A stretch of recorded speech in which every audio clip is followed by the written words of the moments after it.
Hello and welcome to an extra Sustainable Futures report for Wednesday the 27th of May. There'll still be one on Friday.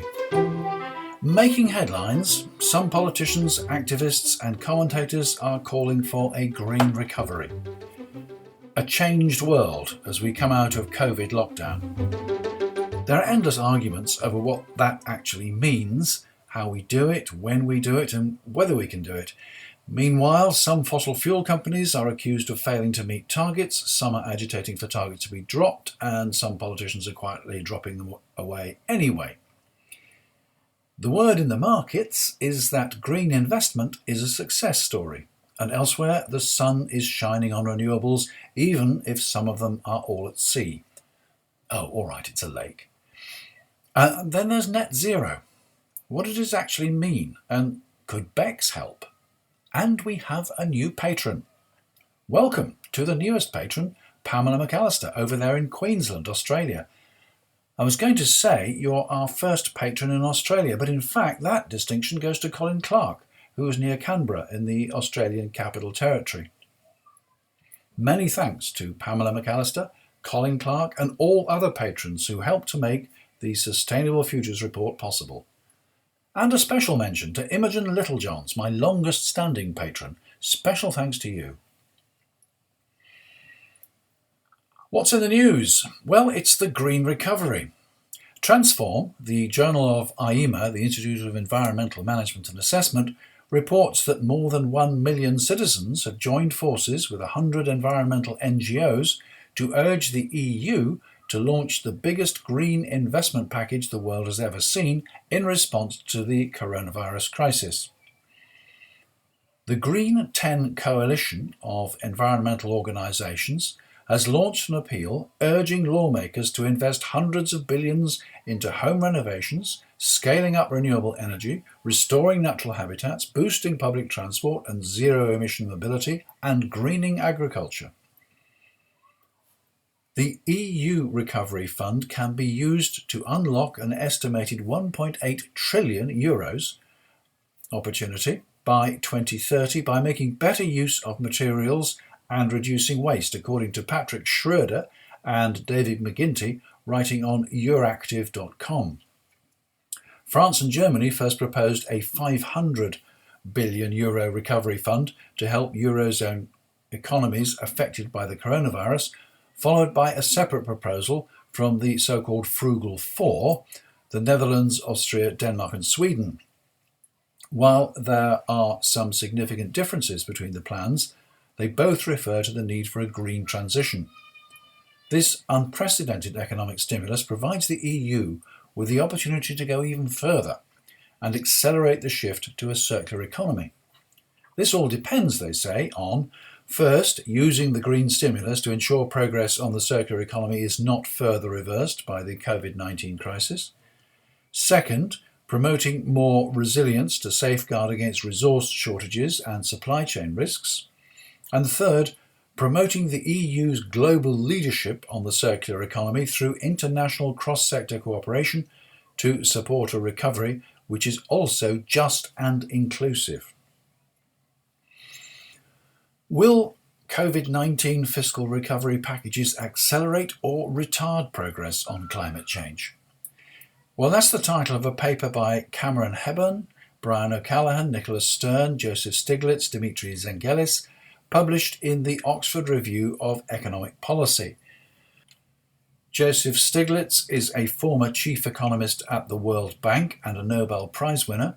Nicholas Stern is Professor of Economics and Government and Chair of the Grantham Research Institute on Climate Change and the Environment at the London School of Economics and 2010 Professor of Collège de France. He was author of the Stern Review, which urged the then government to act promptly on climate because the cost of inaction would rise year by year. That was in 2006. The paper says the COVID-19 crisis is likely to have dramatic consequences for progress on climate change. Imminent fiscal recovery packages could entrench or partly displace the current fossil fuel-intensive economic system. Nicholas Stern is quoted as saying that stimulating new jobs in heavily emitting sectors was short-sighted. The jobs of the past are insecure jobs, he said. To create future jobs, we need the right kind of finance in the right place, at the right scale, at the right price.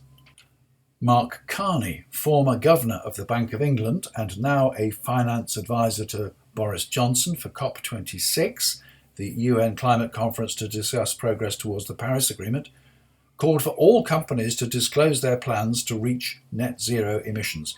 Every company, in every sector, every bank and every insurer, every pension fund should be expecting to develop and disclose a transition plan to net zero, he said. The UK can seize the opportunity as president and host of the Crunch UN climate talks to lead the way on an international green recovery, leading economists said in a briefing to ministers to accompany the Oxford study results. Many of the projects that could create new jobs in the UK are shovel-ready, compliant with social distancing requirements, and could be started quickly, said Cameron Hepburn, director of the Smith School of Enterprise and the Environment at Oxford University and lead author of the study. He cited energy efficiency programs to insulate the UK's drafty housing stock, the building of electric vehicle charging networks, redesigning roads for more cycling, flood protection and planting trees. These all need large-scale deployment, offer low to moderate skilled work, and will have benefits in terms of climate change as well as boosting the economy, he said. The Oxford study compared green stimulus projects with traditional stimulus, such as measures taken after the 2008 global financial crisis, and found green projects create more jobs, deliver higher short-term returns per pound spent by the government, and lead to increased long-term cost savings. Clean energy infrastructure construction is one example, generating twice as many jobs per pound of government expenditure as fossil fuel projects around the world.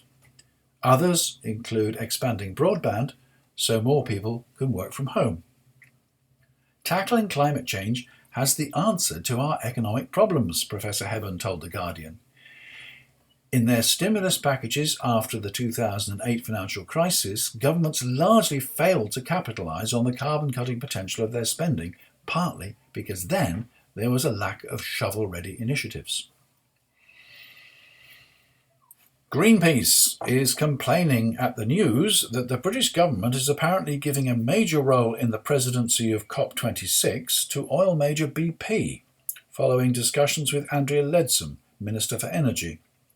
That is the same Andrea Leadsom who has in the past voted against wind power, supported fracking, and admitted that when she took office, her first question to her officials was, "Is climate change real?"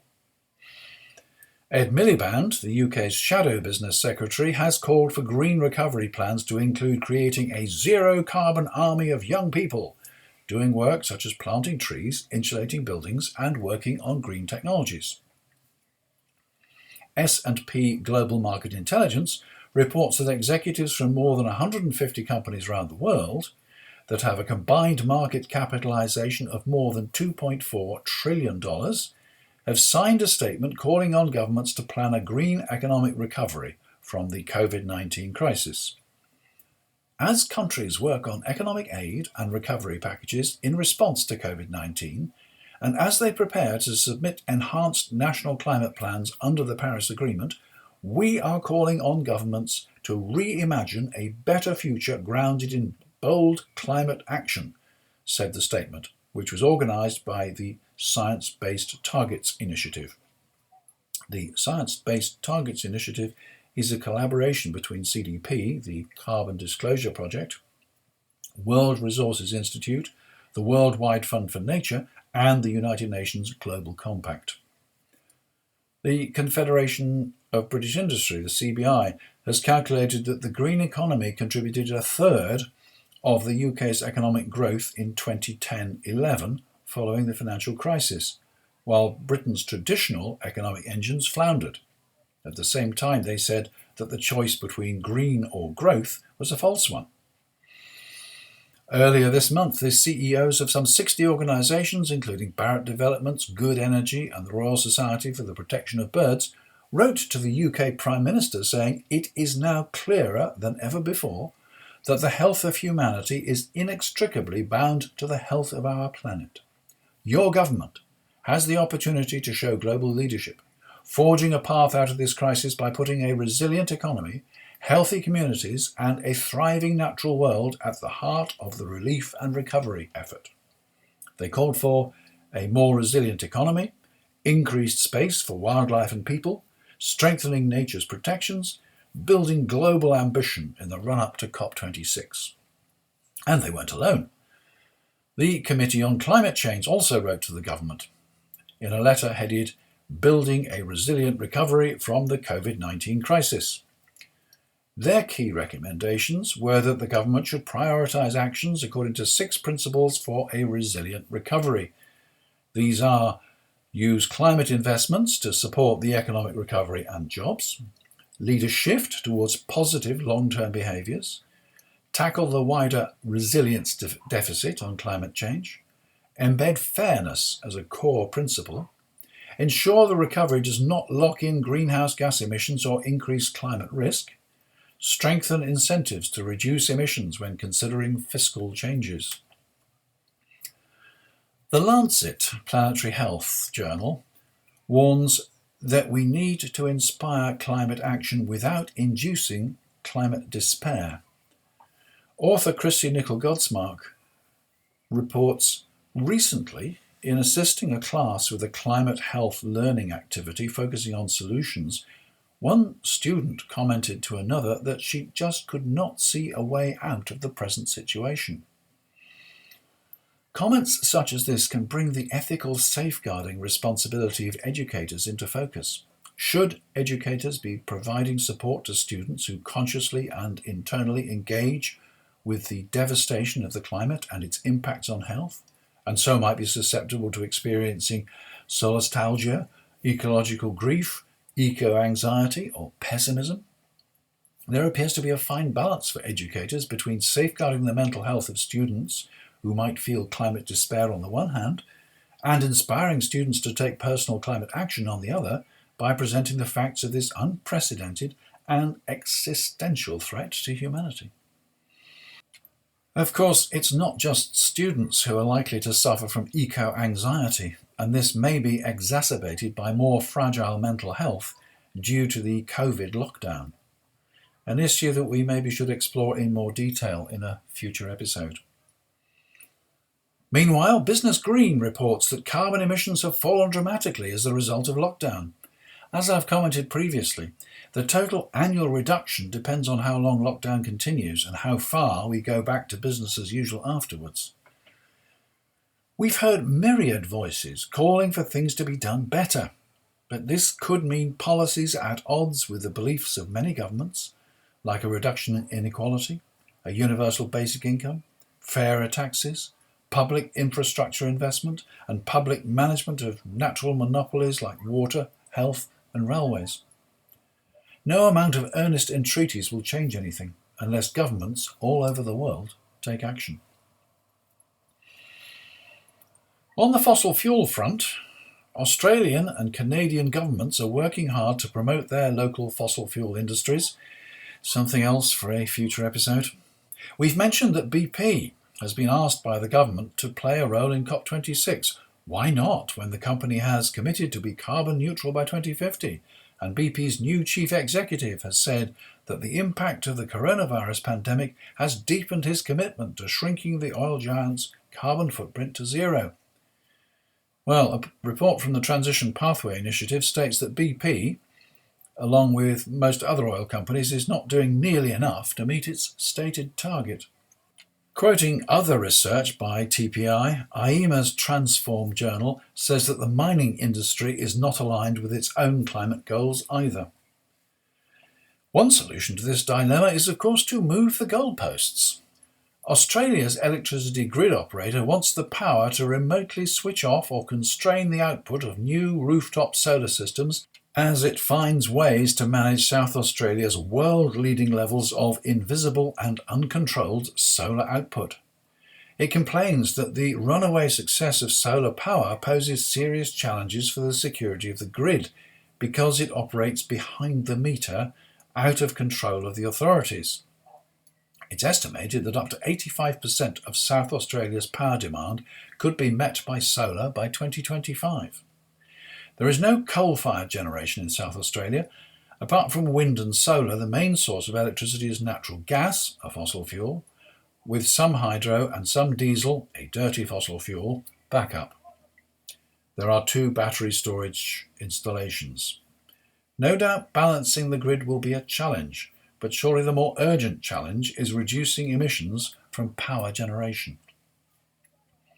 Looking at other regulations, a recent article in The Lancet looks at public reporting of the use of fracking chemicals in the USA. And now some more positive news. The Rockefeller Investment Fund divested from fossil fuels 5 years ago and reports that the strategy was a success. BlackRock, the US investment manager, which managed $6.5 trillion in assets at the end of March, found that investments in organizations with better records on social issues and good governance were more resilient than others during the recent coronavirus market crash. And the Institutional Investors Group on Climate Change, IIGCC, wrote to the governments of the G20 nations urging a sustainable recovery. On the renewables front, we learn that Britain's largest solar farm is poised to begin development in Kent, while Dutch engineers are building the world's biggest sun-seeking solar farm. In Kent, 880,000 solar panels will be installed at a cost of $440 million to generate 350 megawatts on a site covering 364 hectares, that's 900 acres, of farmland. In northern Holland, 74,000 solar panels will be installed on islands floating in a reservoir. This will enable them to move to track the sun. Net zero. Net zero is the holy grail that every country is trying to achieve, or at least promising to achieve. Another article from The Lancet reports that New Zealand has been way ahead of the game but seems to have slowed up in recent years. Instead of looking for reductions from transport and agriculture, the government is relying on offsets from forestry. And the article claims that the recent climate legislation does nothing to control methane. Moving across the ocean, I've had a question from another listener in Australia, Carol Dance. She says, as a layperson, I couldn't find the answer to my key question. Does renewable natural gas, RNG, emit as much or similar amounts of carbon into the atmosphere as natural gas? I understand that RNG would reduce fracking and other destructive methods of acquiring fossil gas. That's fine. But does it still emit destructive gas? Isn't it basically the same gas with perhaps different proportions of the various hydrocarbons? This was my answer. Yes, the question of RNG is a vexed one, and I have to speak as a layman too. I think that RNG, which is mainly methane, probably emits as much CO2 as natural gas, which is mainly methane. The supporters of bioenergy are putting their trust in BECCS, which I discussed with James Dyke in Game Over on the 20th of May. The simple argument for bioenergy, from wood chip to waste, is that the organic material that is burnt is replaced by new growth which absorbs an equivalent quantity of CO2 to that which is emitted. There are problems with that, in that growth takes far longer to recover the CO2 than it takes for the emissions to be made, and there are emissions involved in constructing the bioenergy plant, harvesting the fuel and transporting it. In theory, the process is carbon neutral, but in practice that can never be the case because of these overheads. Along comes BECCS, bioenergy with carbon capture and storage. If the CO2 from the bioenergy plant is captured, then it is physically removed from the atmosphere and there is a reduction in the global total. Organic growth continues and that also removes CO2 from the atmosphere. So even after the plant harvesting and transport emissions, the operation could be net negative. This all depends on how the RNG, the renewable natural gas, is used. If it ends up as road fuel, there is no way the CO2 can be captured and stored. On the other hand, if it is all used in one location like a gas turbine for power generation or a hydrogen production plant, then capture and storage should be possible. But as far as I know, no carbon capture is operating successfully at a commercial scale anywhere in the world. I may be wrong. If you know different, please let me know. mail@anthony-day.com. And finally, let's talk about a cat. No, not that cat. There's a very fetching picture on the blog.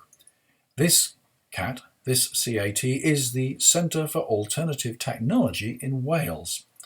I went there once, and they have these devices where you wind a handle and it tells you about the exhibit in front of you. Turn it one way and it tells you in English. Turn it the other way and it tells you in Welsh. Fascinating. Anyway, if you've never been to visit, you can't at the moment, but you can visit the website where they've developed webinars and online activities and training courses. Worth a look. Find it at cat.org.uk. And very finally, there's a report from McKinsey on the need for a green recovery. You'll find a link to the article on the blog. It includes cows in face masks to control the methane they produce. Presumably they won't get COVID either. Or should that be cowvid? Sorry, I've been doing this too long. And that's it. The reason for 2 episodes this week is that I've had another interview that you'll hear on Friday. And I've had all these stories stacking up. I thought if I put them all together, the episode would just be too long. Let me know what you think. Should the Sustainable Futures Report be longer or shorter? Or is it just right? Let me know at mail@anthony-day.com about this and any other ideas you may have.